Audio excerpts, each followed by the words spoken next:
Hello friends and welcome to my channel एड्यूशा। जैसा कि आप लोग जानते हैं कि वेस्ट बंगाल सिविल सर्विस 2024 का एग्ज़ाम बहुत जल्दी होने वाला है और पीएससी मिसलेनियस का नोटिफिकेशन भी आउट हो चुका है। तो यहाँ पे आप देख सकते हैं इंडियन पॉलिटी का सेट 1 लिखा हुआ है, मोस्ट इम्पॉर्टेंट एमसीक्यूज, जो ये दो एग्ज़ाम या फिर इसके अलावा और भी जो एग्ज़ाम कंडक्ट किया जाता है उसके लिए बहुत ज़्यादा इम्पॉर्टेंट है। तो यहाँ पे ये फर्स्ट सेट ऑफ पॉलिटी है, ठीक है। जो इम्पोर्टेंट क्वेश्चन है पॉलिटी का यहाँ पे उसको हम लोग सॉल्व करेंगे। टोटल आज के इस वीडियो में 25 क्वेश्चंस रहेगा। इसका आंसर के साथ साथ इससे रिलेटेड जो भी इम्पोर्टेंट जो भी इंफॉर्मेशन है उसको भी यहाँ पे मैं बताता चलूंगा। तो चलिए स्टार्ट करते हैं आज का ये वीडियो। तो देखिए सबसे पहला क्वेश्चन है, which among the following was set up vide part 3 of the states reorganisation act 1956। ठीक है, स्टेट रीऑर्गेनाइजेशन एक्ट 1956 के पार्ट 3 के तहत यहाँ पे किस चीज को सेटअप किया गया था। पहला ऑप्शन है इंटर स्टेट काउंसिल। तो इंटर स्टेट काउंसिल जो है स्टेट रीऑर्गेनाइजेशन एक्ट 1956 के तहत नहीं हुआ था। इंटर स्टेट काउंसिल जो है इसको प्रेसिडेंट जो है स्टैब्लिश करते हैं, ठीक है, प्रेसिडेंट स्टैब्लिश करते हैं under article 263 of Indian constitution. तो ये नहीं होगा आंसर। सेकंड दिया हुआ है जोनल काउंसिल, ये करेक्ट आंसर है। जोनल काउंसिल जो है वो स्टेट रीऑर्गेनाइजेशन एक्ट 1956 के तहत बनाया गया था। यहाँ पे टोटल 5 जोनल काउंसिल्स हैं, ठीक है। एक नॉर्थ, एक साउथ का, एक ईस्ट का है, एक वेस्ट का है और एक सेंटर का है। 5 जोनल काउंसिल है और एक सेपरेट जोनल काउंसिल जो है नॉर्थ ईस्टर्न काउंसिल, इसको हम लोग बोलते हैं, ठीक है। उसके बाद लैंग्वेज कमीशन जो है ये आपका कॉन्स्टिट्यूशनल बॉडी है, ठीक है। ये कॉन्स्टिट्यूशनल बॉडी है, इसको प्रेसिडेंट अपॉइंट करता है under article 344 of Indian constitution, ठीक है, under article 344 of Indian constitution by president. और सरकारिया कमीशन जो है ये 1983 में आया था बाय सेंट्रल गवर्नमेंट, ठीक है। तो फर्स्ट क्वेश्चन का आंसर होगा B, zonal council. Question number 2 में देखिए, which of the following states in India is exempted from reservation of schedule caste in Panchayati Raj institution.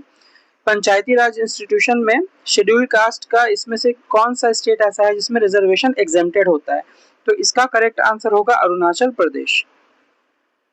Question number 3, who among the following has been given the power by the Indian Constitution to impose reasonable restrictions on the fundamental rights? Fundamental rights पे reasonable restriction कौन लगा सकता है? इनमें से president नहीं लगा सकता है, सुप्रीम कोर्ट नहीं लगा सकता, ओके, ओनली पार्लियामेंट जो है वो आपका रीजनेबल रिस्ट्रिक्शन लगा सकता है। तो आंसर होगा पार्लियामेंट। इसके बाद देखिए question number 4, the word Congress was borrowed from. Congress word कहां से लिया गया था? इसका करेक्ट आंसर होगा B, North American history to connote an assembly of people. Question number 5 देखिए, which provision of the fundamental rights is directly related to the exploitation of children. Exploitation of children के बारे में कौन सा article में दिया गया है? पहला ऑप्शन है आर्टिकल 17। आर्टिकल 17 जो है ये अनटचेबिलिटी से रिलेटेड है, ये एबॉलिशन ऑफ अनटचेबिलिटी इसके बारे में बताता है।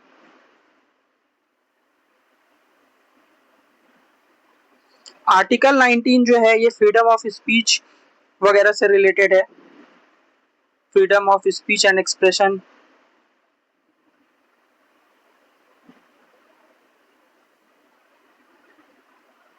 असेंबली एटसेट्रा इसके बारे में दिया हुआ है। आर्टिकल 23 में ह्यूमन ट्रैफिकिंग से रिलेटेड है, ये प्रोहिबिट करता है ह्यूमन ट्रैफिकिंग को।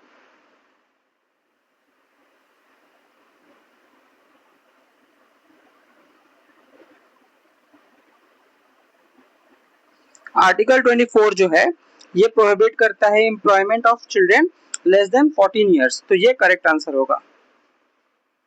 उसके बाद question number 6, socio economic planning is a part of union list, state list, concurrent list या फिर रिजर्व लिस्ट।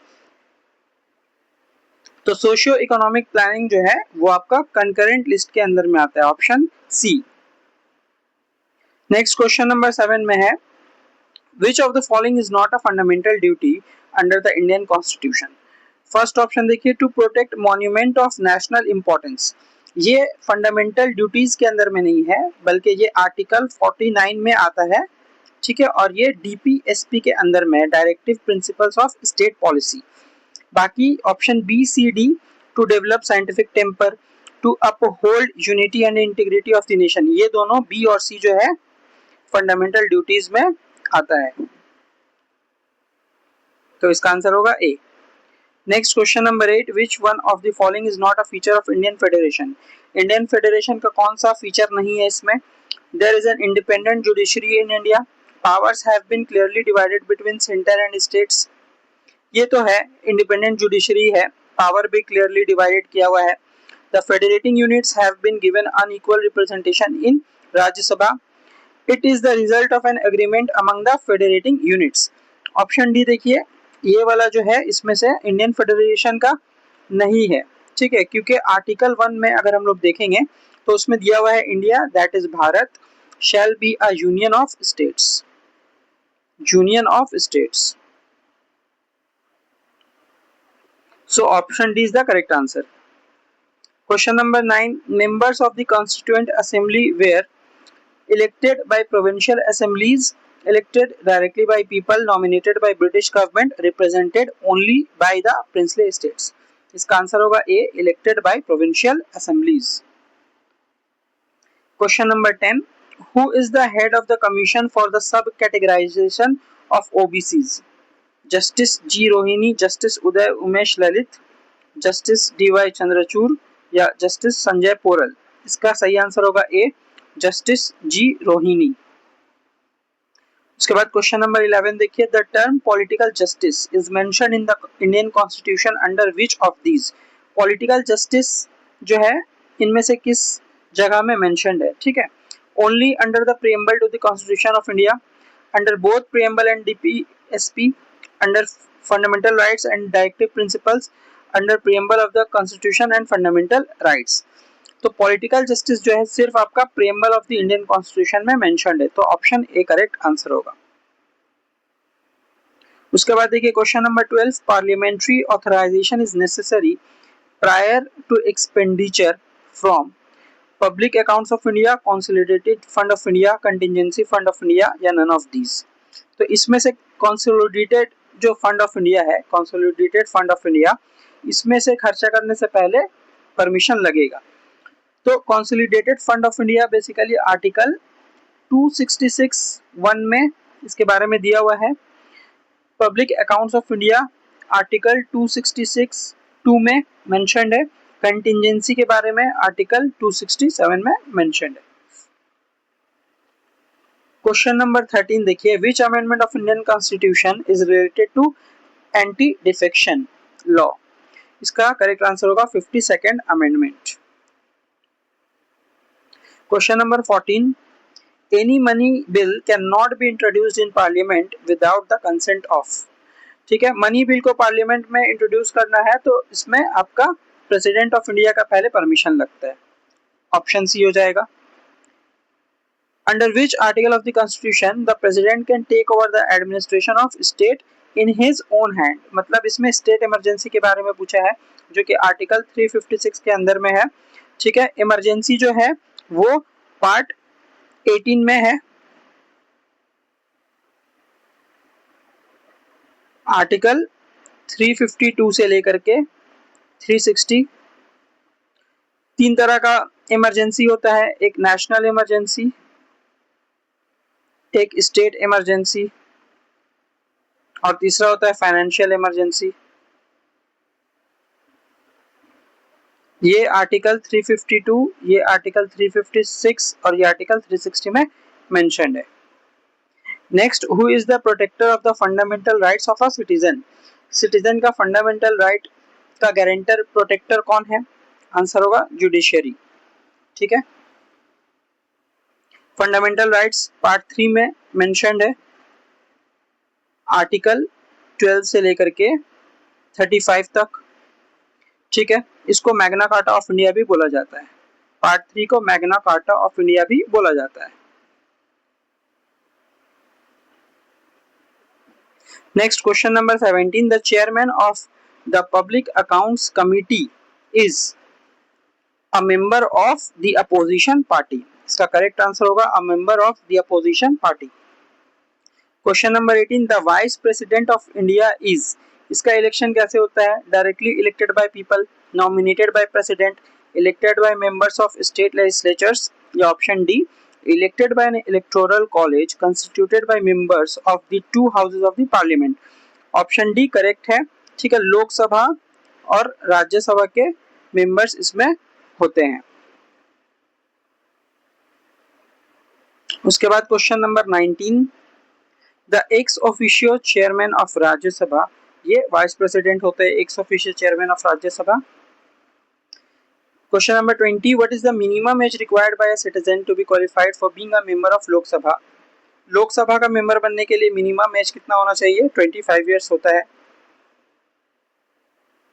उसके बाद question number 21, members of the state public service commission are appointed by. इसका answer होगा governor of the state. Governor of the state जो है member of state public service commission को appoint करते हैं। Which of the following constitutional amendments give a constitutional status to the Panchayati Raj institutions? Panchayati Raj institution को constitutional amendment बताना है जो constitutional status provide करता है, तो ये 73rd अमेंडमेंट ऑफ 1992 होगा। ठीक है, पंचायती राज इंस्टीट्यूशन जो है part 9 of the Indian constitution के अंदर में मेंशन्ड है। पार्ट 9A में म्युनिसिपैलिटीज है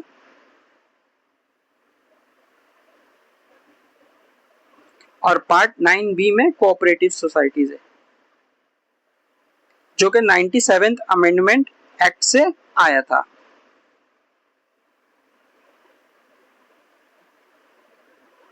तो इसका आंसर बी होगा। Next, the advocate general of a state is appointed by. Advocate general को कौन अपॉइंट करता है? Governor. The quorum requirements in the Rajya Sabha is 25। ठीक है, 25 का मेंबर्स का कोरम होता है।